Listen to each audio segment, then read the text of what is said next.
찰스 베어드라고 하는 분이 있었습니다. 이분은 역사학자였고요.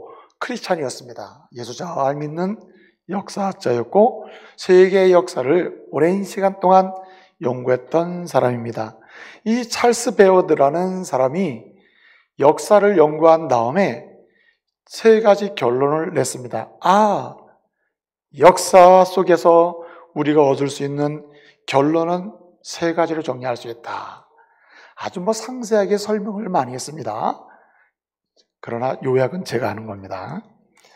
첫째로 찰스 베어드는 역사 연구를 통해서 내린 결론이 뭐냐면 역사를 통해서 주는 교훈, 결론 세 가지를 내렸는데 첫째는 탐욕의 역사는 반드시 망한다.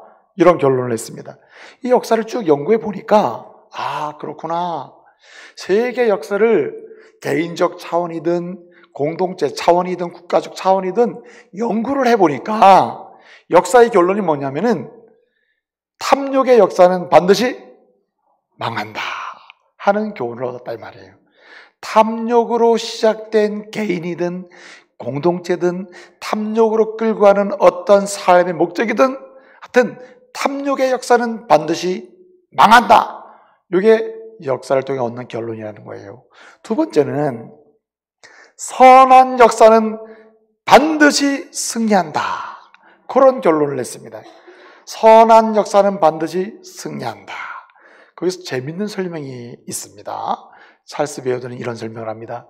하나님께서 역사의 맷돌을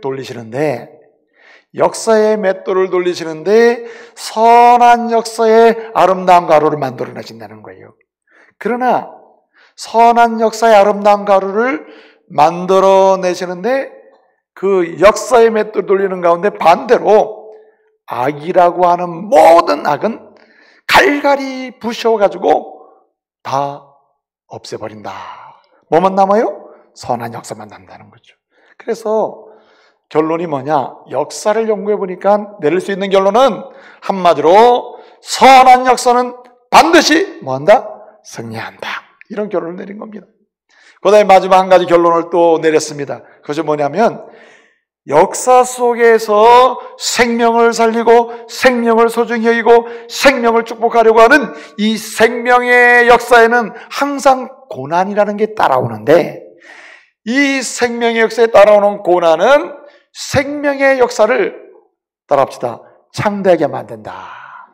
그러니까 생명의 역사에는 반드시 고난이 따라오는데 이건 좋다 나쁘다? 좋다는 겁니다.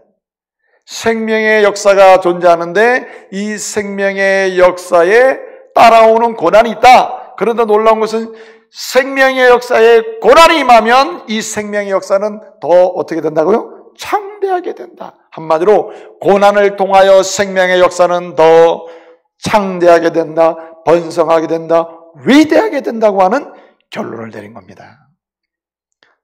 제가 몇 가지 얘기했죠? 아주 지혜롭습니다. 찰스 베어드의 역사 연구의 결론, 첫째는 탐욕의 역사는 반드시 망한다. 선한 역사는 반드시 승리한다. 생명의 역사에 임하는 고난을 통하여 생명의 역사는 더욱 창대해진다. 이런 세 가지 결론을 내렸단 말이에요. 그래서 어찌되었든 개인의 역사든 공동체의 역사든 크고 작은 역사든 상관없이 역사를 들여다보면 탐욕의 역사가 흘러가든지 선한 역사가 흘러가든지 아니면 고난을 통해서 생명의 역사가 창대하게 이루어지고 있든지 셋 중에 하나다 이 말이에요. 진지하게 여쭤보도록 하겠습니다.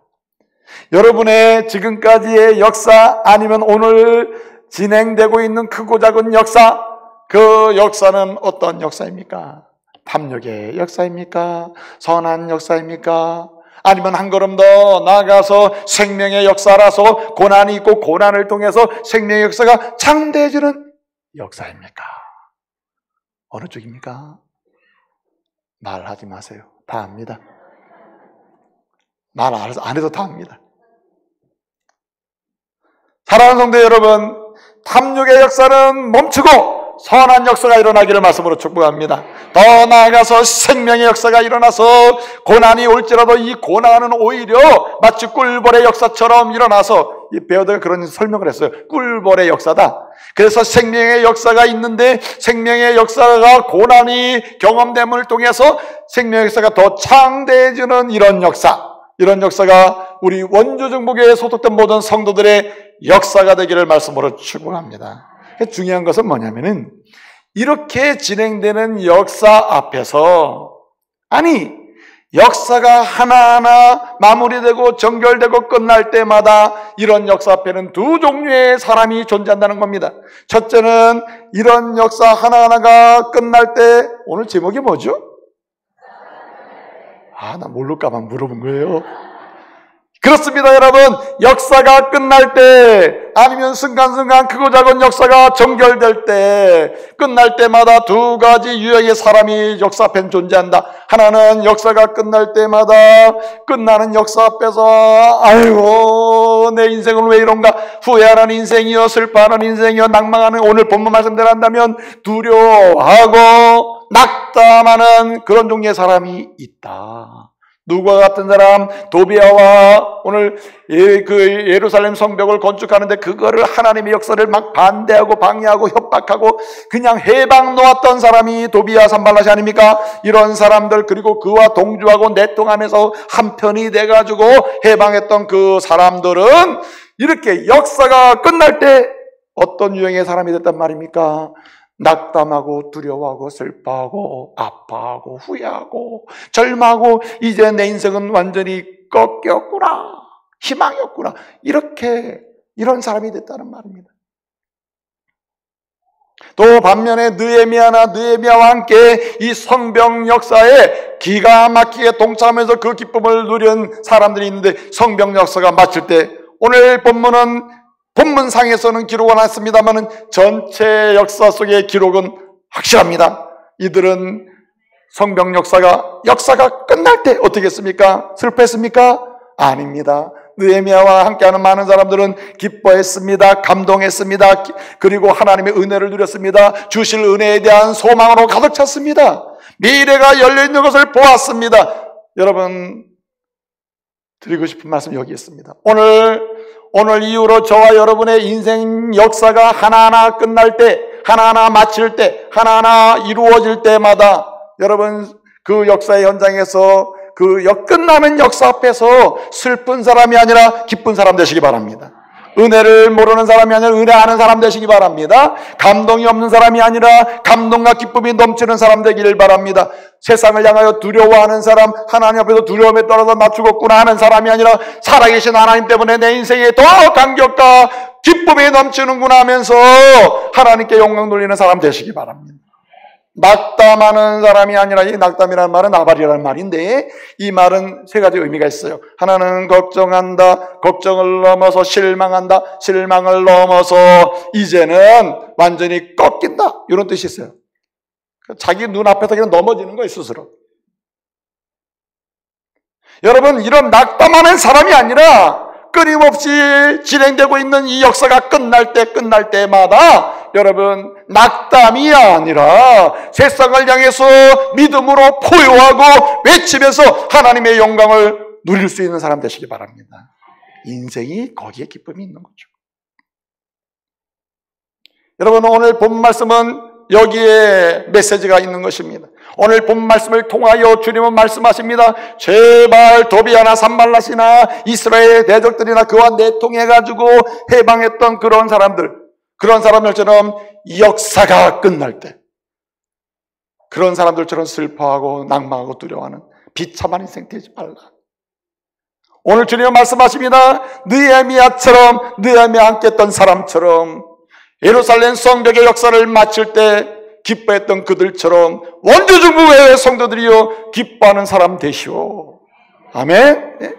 인생의 역사가 마칠 때, 가정의 역사가 마칠 때, 부부의 역사가 마칠 때, 하나님이 우리에게 주신 여러 가지 크고 작은 역사가 마칠 때마다 감동 충만, 은혜 충만, 기쁨 충만, 감사 충만, 소망이 충만한 성도 되시기를 말씀으로 축복합니다. 오늘 그것이 오늘 주님이 우리에게 주시는 말씀이에요. 여러분, 역사라는 말도 다 같은 말이 아닙니다. 역사. 여러분, 기도 이렇게 하죠. 주여, 우리의 삶에 주님께서 말씀하신 대로 일을 하셔가지고 오늘도 역사하여 주시옵소서. 기도해야 하네요. 안 해요? 기도하셔야 됩니다. 주여, 내 가정에 역사하여 주옵소서. 내 인생에 역사하여 주옵소서. 우리 집에 역사, 우리 교회 역사하여 주옵소서. 이렇게 역사해달라고 기도해야 돼요. 그리하여 우리 인생 70평생 80평생 언제인지 모르지만 주님께서 우리를 부르시는 그때에 내 인생 역사가 아름답게 이루어지게 하옵소서. 제가 역사를 몇 번 했습니까? 2번 했죠. 주여, 이 일에, 내 인생 일에 꼭 해야 될 이런 일, 작은 일, 큰 일 역사하여 주옵소서. 그리하여 내가 주님 부르실 때, 내가 96세 주님이 날 부르신다면은 96세까지 사는 인생의 마지막 내 인생 역사도 아름답게 마무리되게 해 주옵소서. 내가 역사 2번 얘기했어요. 한글은 똑같이 역사라도 역사는 달라요. 여러분, 역사라는 말이 굳이 말씀을 드리면 한문으로 이제 구분을 해보면 좀 다르지 않습니까? 제가 앞서서 이런 일 저런 일에 주님이 역사하여 주옵소서. 그 역사는 한문으로 말을 하면 한자로 불력에다가 일사자를 씁니다. 불력에 일사자를 써요. 예? 그런데 이런 역사에게 주님이 역사하셔가지고 내 인생 마무리할 때, 그리고 인생의 그 주님이 원하시는 계획대로 모든 것을 끝내주실 때 그 역사를 아름답게 마무리해 주옵소서 할 때 그 역사는 지낼 역사의 자가 역사사자를 쓰는 거예요. 우리가 흔히 히스토리다 이렇게 얘기하는 거죠. 그래서 제가 지금 2가지를 얘기했어요. 영어로 굳이 한다면 public works, 아무래도 공적으로 내 인생 여정에 이루어져야 될 일들이 있거든요. 크고 작은 일들이 있습니다. 그 일들, 작은 일, work, 큰 일, big work 있단 말이에요. small work도 있고 큰 일도 있잖아요. 이런 역사를 말할 때는 역사에 줘서 그 역사예요. 그러나 여러분, 지난 과거로부터 현재까지 지난 역사를 되돌아보니 이렇게 변화됐구나, 이런 일이 놓여졌구나, 이런 역사가 쓰여졌구나 할 때 그 역사는 히스토리라. 예?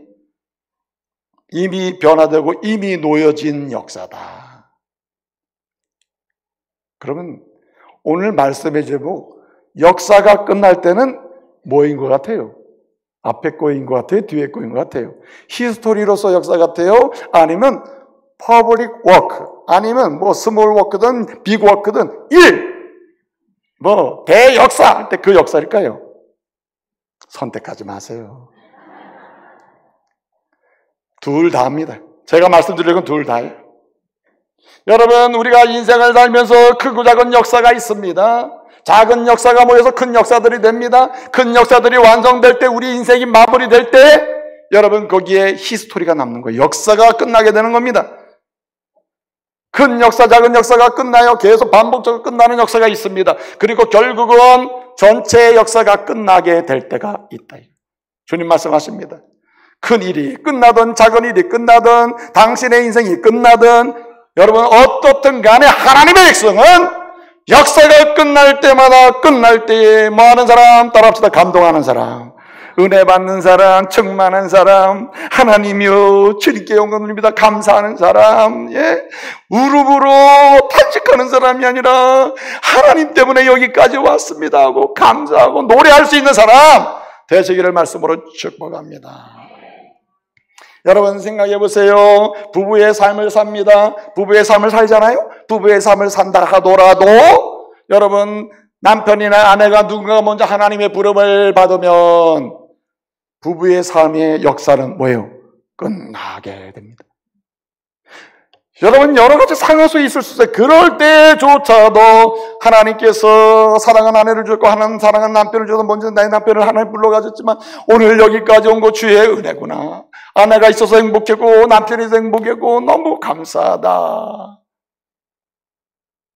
그리고 감사하고 감격할 수 있어야지. 살됐다. 진짜 지겨웠어. 견디기 어려운 인생이었어. 좀 더 일찍 갔으면 차라리 나을걸. 예를 들어서 이거면 여러분, 이렇게 이 부부의 역사가 딱 끝날 때 이런 마음 저런 마음 가지고 있으면 이게 얼마나 불행한 사람입니까? 은혜가 없는 사람 아니에요? 여러분, 저는 원주 중부교회 담임 목사입니다. 무슨 목사? 담임 목사예요. 담임 목사의 임기가 8년 남았습니다. 8년. 한 해 한 해 계산하면 몸 마음이 떨려. 혹시 몰라요. 법을 바꿔서 또 더 하려고 그럴지. 이게 문제가 되는 거죠. 자, 그런데 8년이라고 하는 정년이 남았다 칩시다. 8년 후에는 담임 목사의 역사가 끝납니다. 끝날 때 여러분 어떻게 됩니까? 감사합니다. 은혜입니다. 하나님이 이후에 내 인생을 인도하실 줄로 믿습니다. 기대가 됩니다. 하나님 백성들과 함께한 것이 너무 기쁨이었습니다. 이래야지. 청명받아도 하필이면 중국에 청명받아가지고 갈 곳도 많은데 왜 중국에 와가지고 우리 장로님들 만나가지고 생고생하고 우리 권사님들 만나가지고 와우 뒤에서 그렇게 수근거리고 아주 너무너무 힘들었어. 이러면 이게 얼마나 비참한 일입니까? 그러나 여러분 아는 게 감사해. 나는 여러분 담임 목사의 역사가 끝날 때 장로님과 함께해서 감사, 권사님이 함께해서 감사, 원주 중부교회 공동체에서 마음껏 주님을 예배하고 성도들과 주님께 영광 돌려서 감사, 성도들 가정의 자녀들이 성장해서 가정을 이루고 믿음의 역사를 이루는 걸 보면서 목회한 것 감사. 여러분 이렇게 돼야지 않습니까? 여러분 어디 저만입니까? 여러분 우리 장로님 사역이 역사가 마칠 때, 권사님 역사가 마칠 때, 직분자 역사가 마칠 때, 여러분 자녀 양육의 역사가 마치고 또 자녀들을 믿음의 가정으로 세워서 내보내는 그런 시점이 마칠 때 그때마다 여러분에게 감동이 있기를 말씀으로 축복합니다. 아유 억울해 우리 아들 키워서 땀 주는구나. 그게 아니잖아요. 뭐 좀 감동이 있어야 돼. 주님은 말씀하십니다. 기억해라. 오늘 이 말씀을 통해서 제발 당신의 인생 중에 있는 큰 일을 마칠 때, 작은 일을 마칠 때, 그저 역사가 마칠 때마다 기쁨이 충만한 사람 되라. 할렐루야. 이런 은혜가 있기를 바랍니다. 여러분 얼마나 소중합니까? 어떻게 하면 내 순간마다 크고 작은 하나의 뭐랄까요? 대소사로서의 역사가 마칠 때도 감동이요. 그리고 진실로 히스토리로 이 역사가 매듭져 나갈 때마다 감동이요. 이런 성도가 될 수 있단 말입니까? 우선적으로 중요한 게 뭐냐면 오늘 본문은 이렇게 말씀합니다. 오늘 15절을 보니까 뭐라 그랬습니까? 이렇게 얘기해요. 성병 역사가 끝남에. 성병 본문에 있잖아요. 15절의 첫 단어가 뭐냐면 끝남에라는 단어가 첫 단어입니다. 원래 원문상으로는 와타슐람이란 단어예요. 와타슐람. 끝남에라는 말이 첫 번째 나온다니까요. 15절 원문을 보게 되면 히브리어로 끝남에 하오마, 뭐가 끝나? 역사가 이렇게 나옵니다. 끝난다. 그 다음에 당신 어떤 사람 되느냐? 라는 질문이 거기 속해 있어요. 그리고 말씀하는 겁니다.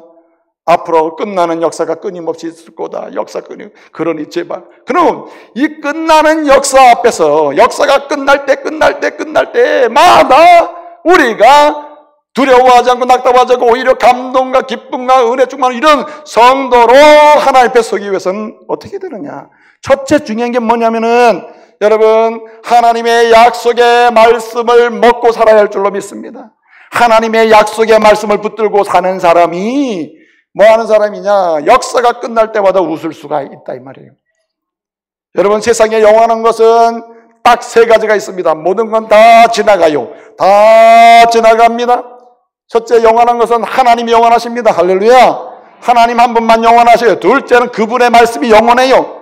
셋째는 하나님의 형상대로 창조된 우리 영혼이 영원한 줄 믿으시기 바랍니다. 이 땅의 죽음으로 끝나는 게 내 영혼이 아니에요. 육체적으로는 죽지만 영혼은 영원하다. 그래서 나중에 주님 재림하실 때 영육간의 가장 아름다운 모습으로 믿는 자는 부활할 줄로 믿으시기 바랍니다. 그렇기 때문에 우리는 영원한 존재입니다. 영원으로 가는 존재예요. 그러므로 뭘 붙들고 살아야 되느냐? 뭘 먹고 살아야 되느냐? 영원한 것 먹고 살아야 됩니다. 영원한 하나님의 말씀, 약속의 말씀, 그 붙들고 먹고 마시며 살아야 될 줄로 믿습니다. 여러분 오늘 느헤미야가 말해요. 어떻게 그 느헤미야와 그 따르는 유대 사람들이 그렇게 대적들이 막 공격을 하고 막 해오는데도 불구하고 성병 역사가 끝날 때 그렇게 기뻐하는 사람으로 나갈 수 있습니까?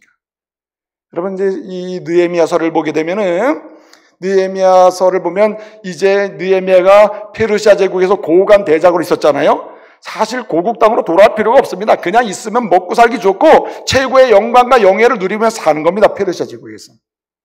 그런데 이 느헤미야에게 이 고국 땅에서 사람이 찾아오잖아요. 형제가 하나니가 찾아와요. 형님, 고국 땅이 다 망했습니다. 성벽은 무너지고 성문은 불이 따고 이 살 곳이 못 따고 백성들은 완전히 고난을 당하고 있습니다. 느헤미야가 어떡합니까? 내가 돌아가리라. 그리고 그냥 느헤미야 1장부터 기도하잖아요. 그리고 2장에서 그 당시에 페르시아 제국 왕인 아닥사스에게 청원을 합니다. 탄원을 해요. 저를 보내주십시오. 그래가지고 2장 11절 이하를 보게 되면 그가 준비해서 이제 돌아옵니다. 여러분 이스라엘의 달력을 보면은 첫 번째 달력이 뭐냐면 니산월이래요. 니산월. 이 이스라엘의 달력의 첫째 달은 니산월이에요. 그 당시에 니산월.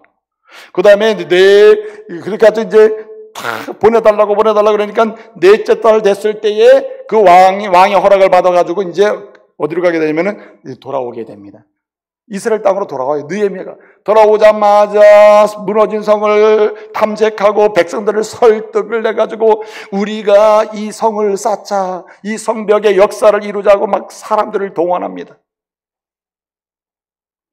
그리고는 여러분 시작을 하는데 이 아벌 한마디로 다섯째 달이거든요. 이 다섯째 달 이름이 압이 이름인데 아벌인데 아벌 3일 되는 날에 이 성벽 건축을 시작해요. 그리고 52일 만에 오늘 본문 말씀 보게 되면 엘울월 여섯째 달인데 이스라엘 달력으로 여섯째 달 엘울월 25일째 되는 날에 그냥 성벽을 뭐하며? 마침에 끝남의 성벽 건축이에요. 그러면 지나오는 과정을 보게 되면 이 소식을 들어요. 몇 달 있다가 바로 돌아와요. 돌아오자마자 쉬지도 않고 탐색해요. 탐색하자마자 설득하자마자 공사를 시작해요. 50일 만에 완성해요. 도대체 무슨 배짱으로 이런 일을 할 수 있었을까요? 불가능이 어떻게 가능이 되냐 말입니다. 여러분 느헤미야가 붙든 게 딱 하나입니다.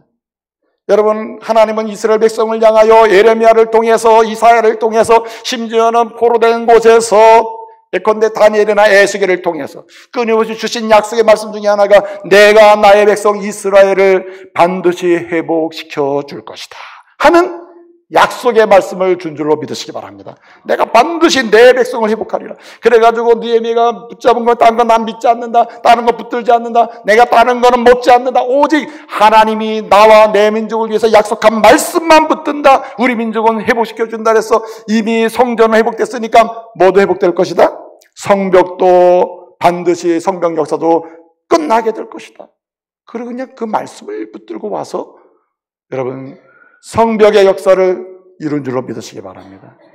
여러분 그래서요 이사야 선지자는 이렇게 얘기합니다. 이사야 40장 8절에 보게 되면 모든 게 다 지나간다. 아까 말씀드렸죠. 말씀이 영원하다. 여러분 들의 풀, 꽃 다 마르고 시들입니다. 예? 꽃도 시들고 풀도 마릅니다. 그러나 하나님의 약속의 말씀, 이 말씀은 영원한 줄 믿으시기 바랍니다. 저는요 개인적으로 애송하는 말씀 중에 하나가 뭐냐면은 이사야 43장 1절이에요. 그 1절 말씀 중에도 감동적인 말씀이 뭐냐면 내가 너를 뭐하였어요? 지명하여 불렀나니 너는 내 것이라. 난 그 말씀만 들으면은 자다가도 번쩍 깨 눈에 나는 근심 없어. 누구 것? 나 주님 거야. 주님이 너 내 거라 그랬어. 근데 이 말씀만 믿고 그 말씀만 붙들기만 하면은 아무리 힘들고 어려워도 두려움이 없어요. 염려가 없어요. 그냥 불도적 그냥 막 밀고 갈 수 있는 역사를 허락하시는 줄 믿으시기 바랍니다. 그래서 여러분 저와 여러분을 향하여 주신 약속의 말씀 붙들고 사시기 바랍니다. 이사야 55장 10절에서 12절까지를 보게 되면 우리 주님이 믿지 못하고 자꾸만 다른 얘기 붙드는 이 다른 말씀 붙드는 사람들을 향해서 우리 이사야를 통해서 말씀합니다. 내 입에서 나간 말은 절대로 돌아오지 않는다. 내가 나의 기뻐하는 뜻을 이루게 하며 심지어는 내가 너에게 준 그 일을 형통하게 하리라. 할렐루야. 하나님 말씀의 능력이라. 하나님 말씀은 반드시 이루어지고 그 이루어지는 것도 적당히 이루어지는 게 아니라 형통하게 이루어진다 그랬습니다. 그러니 뭘 먹고 살아야 됩니까? 하나님 말씀 먹고 살아야 돼요. 여러분, 영국의 아주 유명한 개혁신학자요 성경 중심의 설교가였던 스펄전 목사님이라는 분이 있습니다. 이분이 이런 얘기를 했어요. 뭐라고 했냐면, 콩을 먹고 사는 비둘기는 고기를 먹고 사는 독수리를 부러워한다, 부러워하지 않는다? 부러워하지 않는다. 푸른 초장에서 풀을 뜯어먹고 사는 양떼는 짐승을 잡아먹고 사는 힘센 사자를 부러워한다, 부러워하지 않는다? 부러워하지 않는다 그랬어요. 그럼 왜 비둘기는 독수리를 부러워하지 않고 양떼는 사자를 부러워하지 않을까? 이유가 뭘까? 스펄전 목사님은 얘기합니다. 이유가 있다는 것은 아주 분명하다. 먹는 것이 달라. 먹고 사는 게 달라요. 그리고 사는 세계가 달라. 여러분, 하나님의 자녀인 저와 여러분은 먹을 양식이 세상에 있는 것이 아니라 하나님 나라의 것, 하나님께 있는 것, 그 말씀인 줄로 믿으시기 바랍니다. 그 말씀을 기준으로 그 말씀대로 내 인생은 반드시 펼쳐질 거야. 그 말씀대로 내 인생은 반드시 열릴 거야. 그 말씀대로 내 가정은 열릴 거야. 믿음으로 나가시기를 말씀으로 축복합니다. 그래서 여러분, 사도 바울은 디모데에게 부탁을 하는 거예요. 디모데후서 2장 13절에 뭐라 하냐면은, 하나님은 따라합시다. 미쁘시니 하나님은 신실하시다. 그러니 그 말씀이 안 이루어지겠냐? 하는 얘기예요. 그래서 디모데후서 3장 16절 보면은, 모든 성경은 하나님의 감동으로 된 것이니 그 말씀을 읽고 사랑하는 사람은 교훈도 받고 책망도 받고 의르게 되고 그 길이 열리게 된다. 인생이 아름다워진다는 거예요. 그러므로 여러분, 붙들 것 많고 먹을 것 많지만 다른 것은 몰라도 변함이 없고 영원한 하나님 말씀 붙드시기를 말씀으로 축복합니다. 여러분, 느헤미야와 그 따르는 사람들이 성경 역사가 끝날 때 감동적인 일에 참여할 수 있었던 그런 사람들이 바로 여기 있어요. 반면에 여러분, 오늘 여기 두려워하고 낙담한 사람들, 이 두려워한다는 말은 야레라고 하는 말인데, 이 말의 의미는 뭐냐면 혼돈 속에 완전히 정신을 잃어버리는 거예요. 그냥 왜 두려운 거 있잖아요. 왜 두려운 거. 이 공황장애 오면 참 힘들거든요. 이유 없이 그냥 무조건 두려운 거. 이거 굉장히 힘든 겁니다. 그런데 오늘 야레의 의미를 굳이 따져 추적해 본다면 이런 겁니다. 정신이 없죠. 혼돈 속에 막 그냥 겁을 먹고 사는 거예요. 왜 도비아나 산발랏이나 그 이스라엘의 대적들은 그렇게 됐을까요? 그들이 기준으로 삼았던 것, 먹고 살던 사람들의 이야기가 헛된 것을 알았기 때문에, 내가 붙들었던 얘기가 헛되구나. 여러분 보세요. 오늘 이 시대를 지배하는 세계관이 뭡니까? 진화론적 사고에 입각해서, 진화론적 사고에서 나온 게 뭡니까? 무신론적 사고 아닙니까? 신은 없다. 인간이 다 할 수 있다는 거 아니에요? 그 자기중심적 사고 아닙니까? 낭만주의적 사고가 나오는 거 아니에요? 결국은 잘 될 거예요. 뭐가 잘 됩니까? 여러분, 사람에게서 나오는 것으로 잘 될 거예요. 이렇게 잘 될 수가 없습니다. 하나님을 떠나서는, 그 말씀을 떠나서는 잘 될 수가 없어요. 그래서 제가 지난번에 말씀드렸지 않습니까? 전도서 8장 12절에 보니까 뭐라 그랬습니까? 하나님을 경외하는 사람, 그는 뭐한다? 잘 될 것이요. 하나님을 경외하고 또 그를 경외하는 자들은 뭐 될 것이요? 잘 될 것이요. 믿으시기 바랍니다. 그래서 여러분, 말씀 붙들고 사셔야 된다. 이게 느헤미야가 역사가 끝날 때마다 행복했던 이유예요. 두 번째는, 오늘 여기 말씀을 보게 되면 굉장히 중요한 사실을 알려줍니다. 그 말씀을 주신 하나님만 의지하고 하나님과 따라합시다. 동맹을 맺고 살았다. 여러분, 누구와 동맹을 맺고 삽니까? 여러분, 이스라엘 많은 사람들이 성벽을 건축하는 일에 참여를 하면서도 내가 살기 위해서는, 눈치를 보니까 느헤미야도 힘이 없어요. 이스라엘 땅에 힘이 없어요. 군대도 별로 없어요. 내가 성벽에 공사에 참여는 하지만은 누구랑 동맹을 맺어야 돼요? 힘 있는 도비야, 산발랏, 그 대적들과 뒤로 동맹을 맺어야죠. 오늘 보니까 그 도비야와 동맹을 맺었다고 했습니다. 여러분, 도비야의 이야기, 그 말을 따랐던 사람은 역사가 끝날 때 슬퍼하는 삶의 자리로 또 완전 떨어졌잖아요. 근데 중요한 것은 뭐냐면은, 도비야를 의지하는 이유가 어디 있는가? 전적으로 하나님과 동맹을 맺지 않기 때문입니다. 여러분, 동맹은 두 길을 갈 수가 없어요. 하나님과 동맹을 맺든지 아니면 그 당대에 도비아랑 동맹을 맺든지, 세상과 동맹을 맺든지, 아니면은 하나님과 동맹을 맺든지, 아니면은 물질과 동맹을 맺든지, 아니면 하나님과 동맹을 맺든지, 둘 중에 하나라 이 말이죠. 여러분, 우리 주님께서 하신 말씀 마태복음 6장에서 뭐라고 말씀하십니까? 사람이 두 주인을 섬길 수가 없다. 돈이냐 아니면 하나님을 의지하고 하나님과 동맹을 맺는 사람은 필요한 물질을 주님이 공급하신다. 그러나 물질과 동맹을 맺는 사람은 하나님을 잊어버림으로 잘 되는 것 같아도 마지막 역사가 끝날 때는 슬퍼한다는 거예요.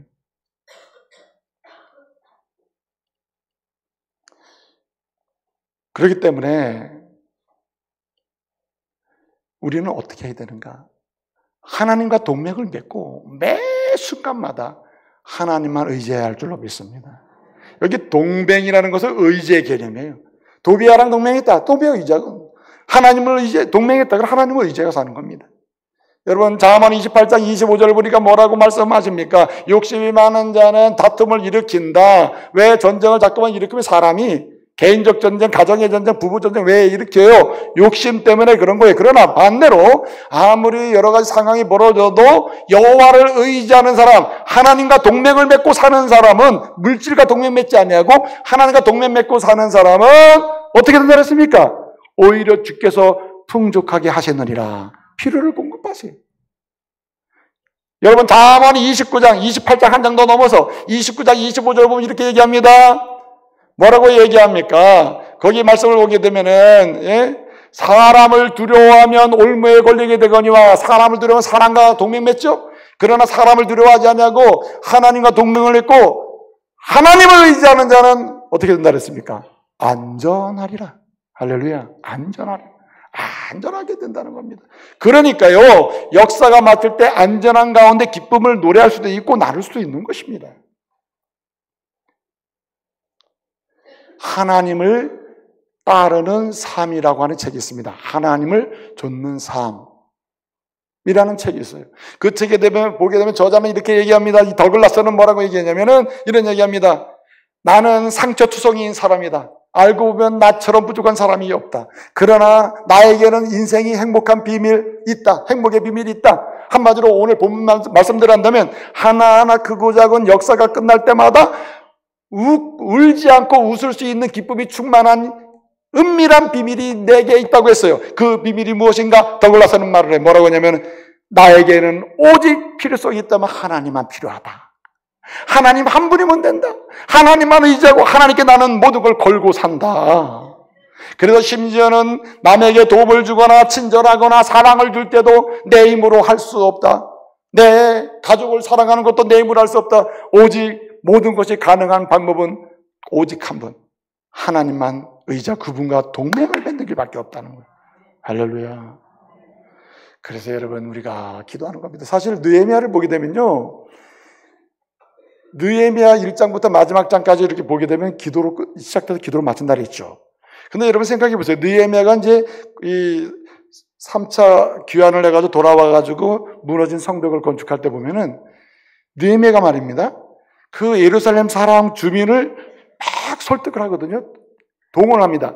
이 인원 가지고 모자라니까 예루살렘에서 가까운 데 있는 성, 예컨대 여리고나 들고아나 뭐 기브온성 가까운 데 있는 사람들을 또 주민을 설득해요. 그래서 참여를 시킵니다. 그리고 참여를 시키는데 그것도 그냥 하는 게 아니라 그 성벽을 건축하는데 성벽의 구간을 뚝뚝 이렇게 잘라가지고 거기다 이렇게 맡겨줘요. 그리고 책임감을 가지고 일을 하게 합니다. 그러면 책임감을 가지고 일할 수 있도록 이렇게 구역을 분할해서 각 사람에게 나누는 이 사람들이 얼마나 두렵겠어요. 동떨어진 곳에서 자기가 맡겨진 일을 내가 할 수는 있지만 대적이 계속 공격하고 뭐 건축해 놓으면 또 무너뜨리고 하는 이런 일이 몇 번만 반복되면 두려워서 못한단 말이에요. 그런데 결론은 어떻게 됐습니까? 이런 성벽의 역사가 마쳤다 그랬습니다. 어떻게 가능했을까요? 느헤미야가 계속 강조한 건 뭐냐면 사람과 동맹하지 말고 누구와? 하나님과 동맹을 맺어라. 하나님만 의지하라. 하나님만.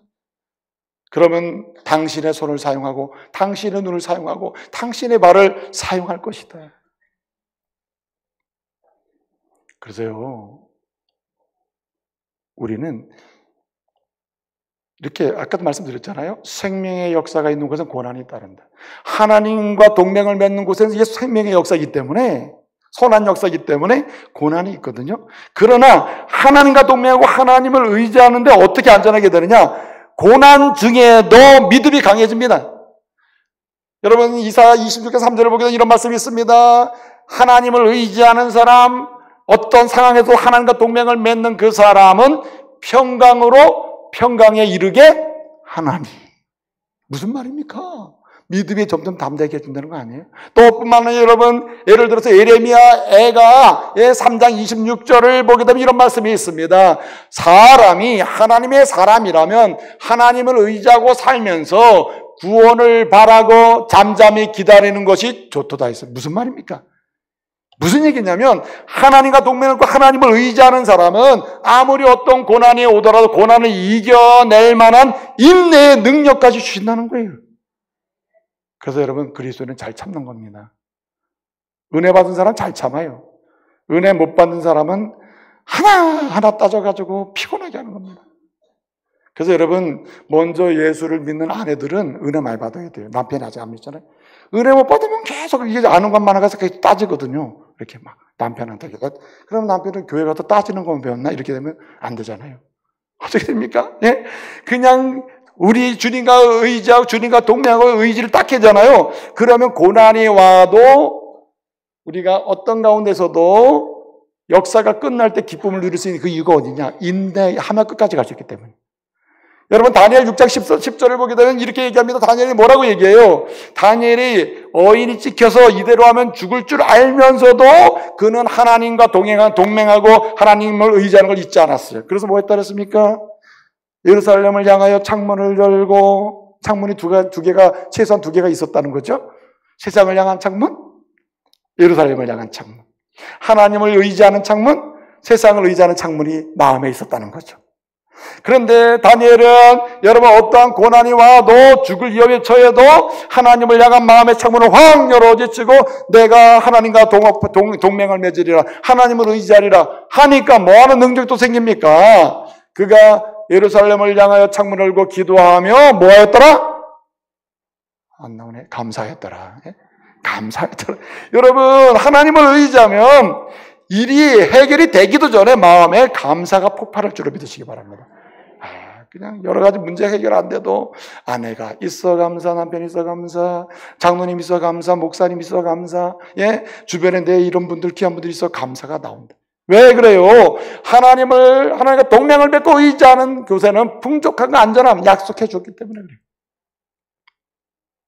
마지막으로 꼭 드리고 싶은 말씀이 있습니다. 오늘 본문 말씀 보게 되면은 여러분 보세요. 왜 이스라엘 사람들 중에 느헤미야와 일을 하면서도 뒤로는 내통을 대적들과 했습니까? 도비아랑 막 선을 대가지고 막 내통을 했다거든요. 내통의 대표적인 케이스가 두 개가 나오죠. 스가냐라고 하는 사람이 자기 딸을 도비아 원수 대적에게 딸로 준단 말이에요. 그리고 도비아를 자기 사위로 삼아. 이게 얼마나 황당한 일입니까, 이게? 황당하죠. 그리고 심지어는요, 오늘 보니까 무슬람이 자기의 딸을 대적 원수의 우두머리인 도비아의 아들 요하난에게 자기 딸을 결혼시켜버려요. 야, 어떻게 이럴 수가 있죠? 근데 이 사람들이 뭐 하는 사람이냐면 성벽 건축에 참여하고 있는 사람이에요. 완전 표리부동한 사람이죠. 속과 거식이 다른 거죠. 자, 그러면 이렇게 거룩한 역사에 참여한 사람 공로자 이름으로 느헤미야 3장이 나오거든요. 이 무슬람은 공로자다 이렇게 딱 나와 있어요. 그것도 두 군데나 성벽을 건축했다고 기록되어 있습니다. 그런데 성벽을 건축했음에도 불구하고 성벽 역사가 끝났을 때 눈물을 흘리는 자가 됐다. 슬퍼하는 자가 됐다. 왜 그럴까? 그러므로 이걸 조심해야 됩니다. 여러분, 무슨 역사가 끝날 때마다 감동하고 기뻐하고 하나님의 은혜를 더 누리는 사람이 되려면은 탐욕을 경계하고 오직 순결한 신앙으로 전진해야 할 줄로 믿습니다. 탐욕을 경계해야 돼요. 탐욕. 여러분, 왜 가룟 유다가 3년 동안 예수님 쫓아다니다가 그 제자를 인정은 받았는데도 불구하고 결국은 주님 버리고 그렇게 자살하고 비참한 인생으로 끝납니까? 제자의 역사가 끝날 때 그는 왜 비참한 저주받은 인생이 될까? 뭘 경계하지 않았어요? 탐욕을 경계하지 않았습니다. 탐욕, 갈륜다. 예? 오직 순결한 신앙 예수 그리스도를 붙들고 가야 되는데 물질, 탐욕의 경계에 실패했기 때문입니다.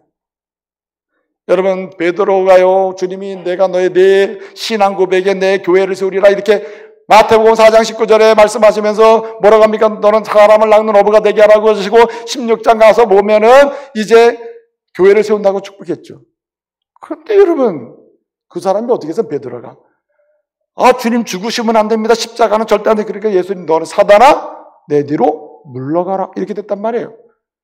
왜 이러한 책망을 듣습니까? 경계에 실패하기 때문에, 물질의 경계에 실패하기 때문에 그래요. 그래서 주님 말씀하시는 겁니다. 물질과 재물은 같이 섬길 수가 없다. 마태복음 6장 그 말씀 아닙니까? 그래서 물질 탐욕을 경계하지 않는 한 우리는 순결한 신앙으로 갈 수 없다. 여러분, 순결한 신앙을 벗어나는 순간 믿긴 믿지만 주일 신앙, 믿긴 믿지만 내가 기분 좋을 때, 이 정도로 가면은 이 사람은 역사가 끝날 때 진실로 하나님의 은혜를 누릴 수가 없다 이 말이에요. 그러므로 사랑하는 성도 여러분, 우리는 탐욕을 경계하는 은혜가 있기를 바랍니다.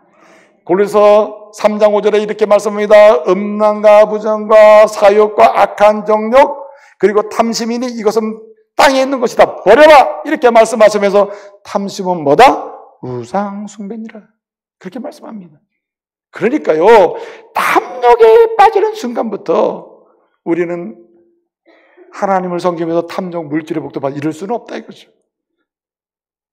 여러분, 오늘 이 시대에 왜 아내와 남편이 또한 자녀와 부모 사이가 그리고 교회에서 문제가 다 생깁니까? 뭐가 깃들어 있어요?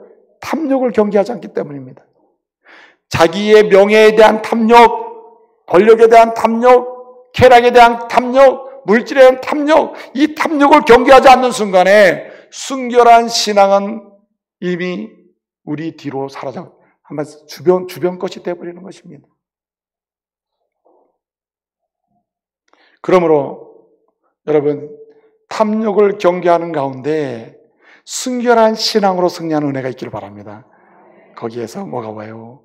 하나하나 매듭이 지어갈 때, 역사가 끝날 때 하나님이 이렇게 은혜를 주시는구나, 이렇게 인도하셨구나, 앞으로도 이렇게 인도하실 것이 분명하구나 간증하며 감사하는 역사 계속될 줄로 믿습니다. 오늘부터 저와 여러분 역사가 끝날 때마다 감사와 감격과 감동하는 성도 되시기를 말씀으로 축복합니다. 기도하겠습니다. 은혜로우신 아버지 하나님 감사 찬송 영광 돌려드립니다. 지금까지 아버지 하나님 인생 여정 중에 크고 작은 역사가 끝날 때마다 절망했고 낭망했으며 눈물로 가득 찼으며 고통의 인생이었습니다. 아버지 하나님 원합니다. 이제 이후로는 아버지 하나님 크고 작은 역사가 끝날 때마다, 심지어는 주님이 정하신 내 인생이 아름답게 크고 작게 마무리될 때마다 감동하는 인생 되게 해주시고 기뻐하며 감격하며 주님의 은혜를 사모하며 기대할 수 있는 사람들 되게 하여 주시옵소서. 도비야처럼 원수 대적처럼 아버지 하나님 두려워하며 낙담하며 낭망하며 인생이 끝났구나 절망하는 그런 성도들 되지 않도록 주님께서 함께해 주옵소서.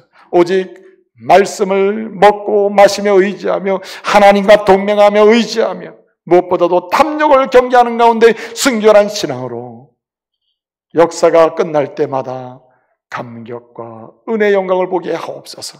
예수님의 이름으로 기도하옵나이다. 아멘.